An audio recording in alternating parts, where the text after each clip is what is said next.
I want to talk a bit, not so much about the future direction of Labour, but just a basic history of Labour Party leaders. Um, I've always been interested in the Labour Party. I've probably read more books on Labour politics than on Conservative politics, although I've got a lot of political books. Um, but certainly I read two biographies of Tony Blair and Harold Wilson. I want to get my hands on one of Clement Attlee. There was one published a few years ago, a big, groundbreaking biography, I should say. Um, Before I get into that sort of brief outlook at Labour leaders, there's been announcements of Sir Keir Starmer's shadow cabinet. So, as it stands, his deputy leader is Angela Rayner.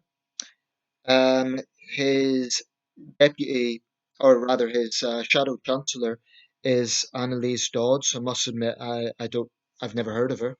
Um, she already got sort of some attention because her little daughter interrupted the press conference when she was speaking by video link.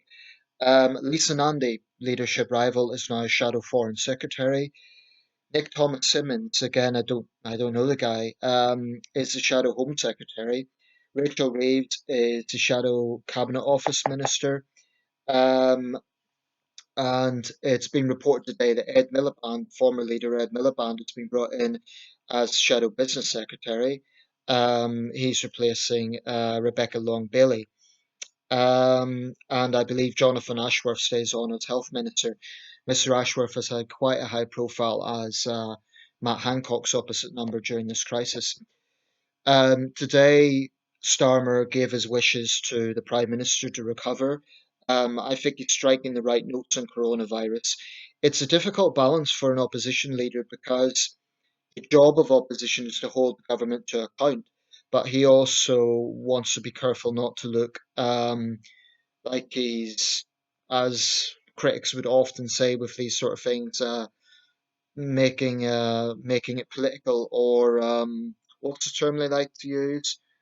Yeah, well, making it political. But the point is, this is or playing politics. That's the expression I was looking for.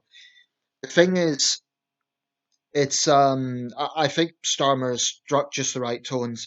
He says we'll work with the government where necessary, we'll support them, but we will also scrutinise where necessary. Now, if you say that's playing politics, I say no, that's democracy. That is the nature of politics. That is what an opposition is supposed to do. So people shouldn't criticise Starmer or his party for asking questions.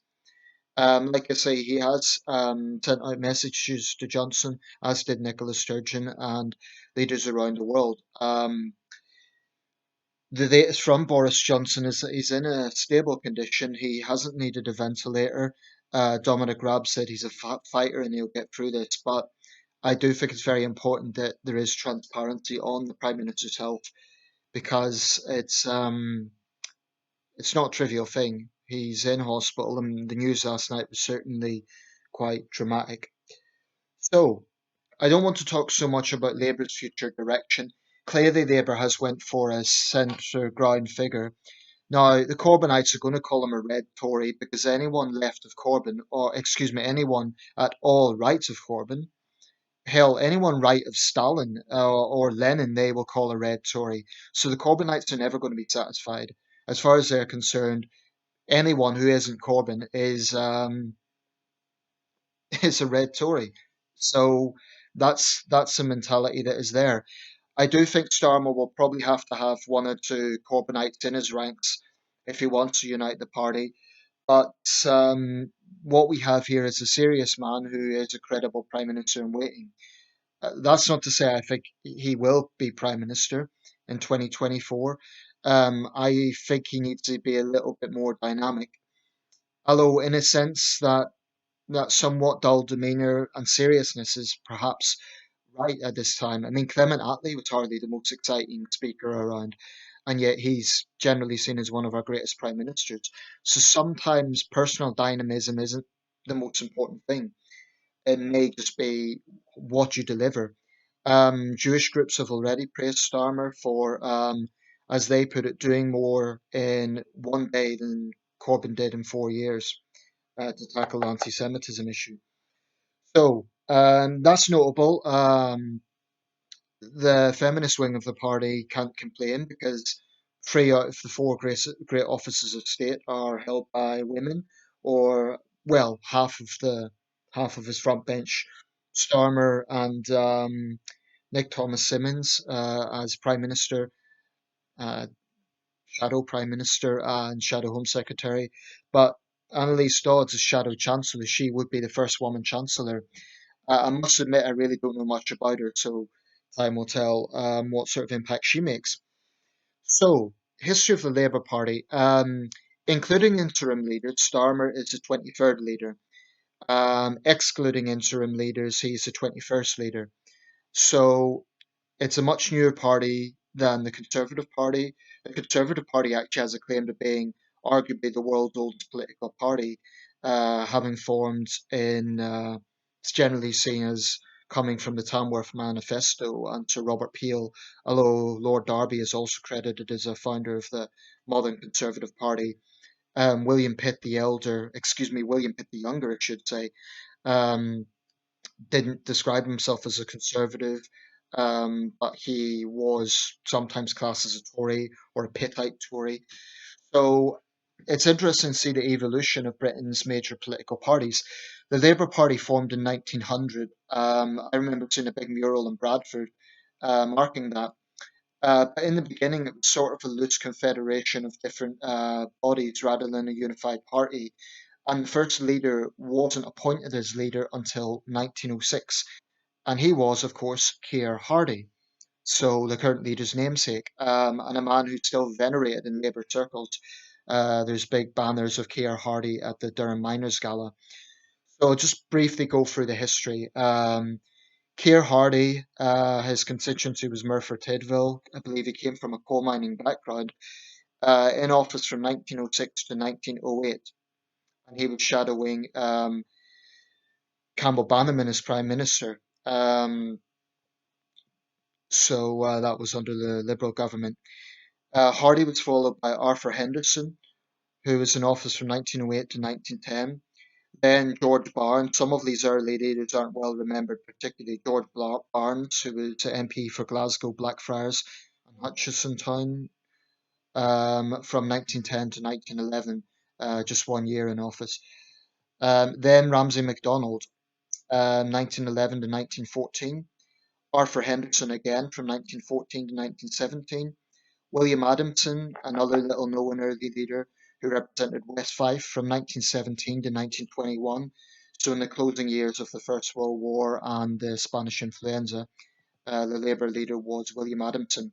That was also the period where there was serious social unrest in Liverpool and Glasgow to the point where even the military was sent in due to Bolshevik sympathies and severe poverty in those areas.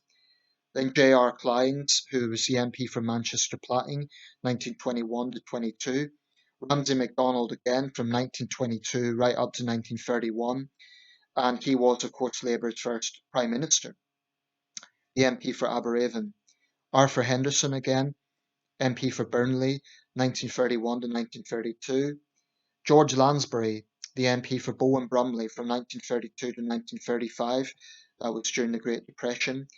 Then Clement Attlee, who was MP for Limehouse and later for Walthamstow West from 1935 to 1955, which actually makes Attlee, I believe, the longest serving leader of any major British political party, both Tory or Labour. Some 20 years he was leader of the Labour Party, 35 to 55.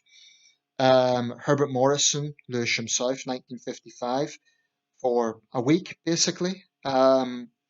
From the 7th of December to the 14th of December that year. Hugh Gaitskell of Leeds South, 1955 to 1963. George Brown, 1963, for just about a month. Then Harold Wilson, of course, long period, 1963 to 1976. James Callaghan, who represented Cardiff South East from 1976 to 1980. Michael Foot, who represented Ebb Vale from 1980 to 1983, of course, famously during the Falklands War, in which he supported the Thatcher government, something the film The Iron Lady sort of admitted.